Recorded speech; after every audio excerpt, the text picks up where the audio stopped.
Bill Martin. I'm a ServiceNow Certified Technical Architect, a ServiceNow MVP. I'm a Harvard Cybersecurity Management Risk in the Age of AI Strategy Execution, an implementer and certified in risk and compliance, and the founder of this open source application. I build cyber risk architecture for regulated enterprise for a living, and I've sat on both sides of the table, where the operator drowning in red numbers and the board asking why the dashboard turned red. And in the next minutes, I'm going to show you the part almost nobody films or records in a video, how a first-line risk owner triages a cyber risk domain, how the scores are being read, drilling down into the indicators, prioritizing what to fix first, and show you all of those live on my screen. And this is the landing view. And I want you to read it the way a risk owner reads it in a Monday morning. And this will be from the top to bottom to right.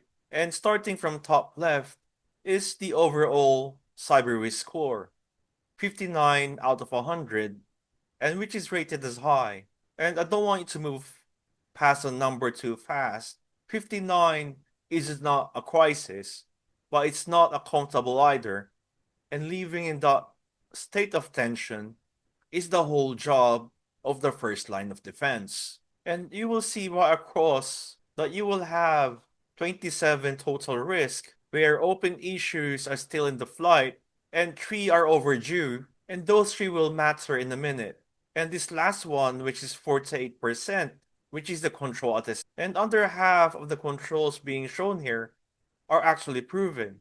And I'd like you to hold on to that number because it's the documented check for everything else on the screen. And if you look at the left navigation, you have 9 risk domains, and it is also demonstrated in the middle of the portal, were each owned by a named person, and the same 9 are repeated as cards in the center, so you can scan every score with a quick glance. So this URL that you see on the top left is publicly available, so you can follow along as I do my demo. And as you move to the right corner, there are 2 panels that you live in, which is the KRI breach summary up top and the My Action items underneath on the lower right. So the reading order is, and the triage order is always the same. The score, then domains, then the key risk indicators, then you will be taking action. Now, as we move to the identity and access domain on the top left, and here it is 62 out of 100 that you will see in the top right, which is rated as high. And it is owned by an identity access management lead, which is last assessed on the mid of May. And there are 3 risks which is being tracked and registered. And if you look at it at the little breakdown, 2 of those are high severity and 1 is medium. And now here's the first principle of operational risk management. And I'd like to say it slowly because it's the mindset which the entire episode hangs on. A risk score is not an action. A risk score is an invitation for you to look deeper. 62 is easy to get wrong in both directions. It's not 30, so you don't panic and start firefighting, but high is high, so you don't shrug and move on either. The correct instinct is to ask a single question. Why is number 62 and not 80? And the only place that question gets answered is 1 layer down, which is in the key risk indicators underneath the score. Now I'm going straight to the KRIs because that is where the real story of this domain lives. Now on the indicator 1, which is the privilege accounts without any, where you see the 18% on the middle left, and the 18% is against a threshold of 5. And I'd like you to take the significance and say that back to yourself more than 3 times over the line. And it's all about the privilege access specifically. And it is not an ordinary user. And it is the account that can change everything. and it's not a hygiene footnote, and in the blast radius. And the trend says improving, which is good, but the breach is a breach.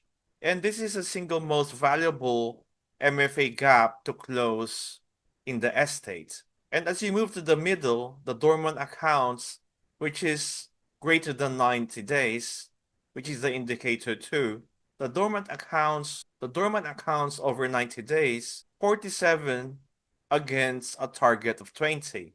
And this one is basically flat and stable. Dormant privilege access is what we call the quiet risk. Nobody watches an account that nobody uses, which is exactly why an attacker basically loves it. Now, as you move further to the right, which is access review, 8% against a 9 threshold, which is flag at risk, and eventually nothing has been breached yet, but it is drifting. And it's the leading edge of the other two. The score said high, and these three key risk indicators has just told you what's broken, the where, and by how much. And that colors is now turning into a to-do list. Now, as you scroll down, you will see three risks which is being registered and three risks are being tracked. And now this is where you will be able to triage. And this is where the beginners go wrong. So you don't work on it on a top to bottom list for completion and not doing it with the interesting one first. And I'd like you to look at it in the impact and the time.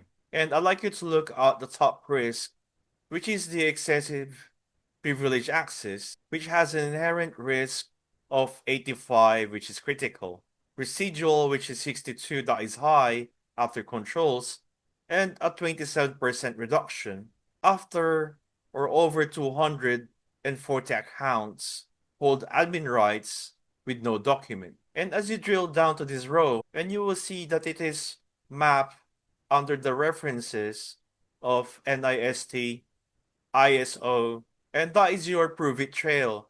And this is why this one goes to the top of the pile this week, because it clears the multi-factor authentication, KRI, and it's the one an auditor will test. And as we move to the top left on the breadcrumb and move back to the risk register, the MFA gaps on the second row is your fast follow, the high but improving.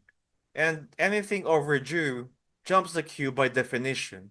Overdue in a regulated shop in an audit finding with a timestamp. So the 2K is a rank stack of actions. And that's the whole first line job. And a quick pause right here, because this Triage workflow is exactly why I go far deeper on for members. If you're getting value out of this video, I'd like you to do two things. I'd like you to comment the domain you own, the identity, the cloud, the application security, and the one KRI that's been read the longest, which is under your watch. And that is the data that literally shapes the next episodes in this series. If you want to stay a step ahead of every platform build, I'd like you to join the channel as a member for advanced access to each video before it goes public. Now let us go back to the platform and let's navigate back to the dashboard at the top left. Because the first line never operates in a vacuum. And this is the part most people miss. This one single domain, which is identity and access. And it is just one of 9.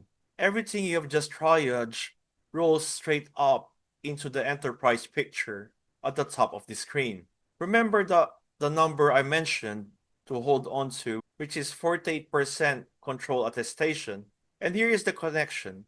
When you enroll those privileged access accounts in MFA, you are not just clearing a KRI in your own little domain. You are moving a number the CISO reports or CISO upward to the board, one the internal auditor tests independently, and eventually one that lands on a slide in front of the governing body. So you see all the cards or the 9 domain cards right in the middle of this dashboard. And I'd like you to sit with these cards because it refrains the job. The first line is where enterprise cyber risk posture is actually manufactured. One remediation action at a time. The attestation percentage doesn't improve because leadership wills it. It improves because risk owners closes real actions and can prove that you have closed them. And that word prove is the exact bridge into the next episode.